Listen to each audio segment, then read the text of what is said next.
Daniel மாதிரி ஒரு clean person, Daniel மாதிரி ஒரு பயங்கரமான ஆளுக்கு ஏன் பிரச்சனை வரணும்?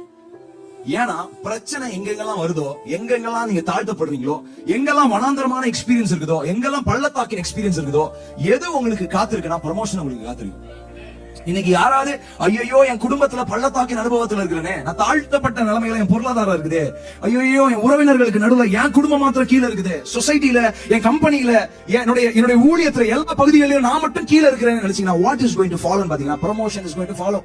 எத்தனை பேர் விசுவாசிக்கிறீங்க? தானியேல் 1ஆம் அதிகாரம் எதை பத்தி சம்பந்தப்பட்டிருக்குன்னா இந்த உலக கலாச்சாரத்துக்கு அகேன்ஸ்டா போறத பத்தி சம்பந்தப்பட்டிருக்கிறது. எப்படின்னா இந்த உலகம் பல காரியங்களுக்கு நமக்கு கற்றுக் கொடுக்கிறது.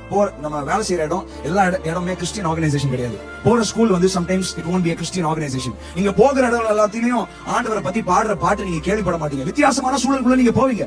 அந்த இடத்துல நீங்க நெருக்கப்படுகிறப்போ கர்த்தர் உங்களுக்கு எப்படி ப்ரமோஷன் கொடுக்கிறாரு அப்படிங்கிறது தான் தானியேல் 1ஆம் அதிகாரம்.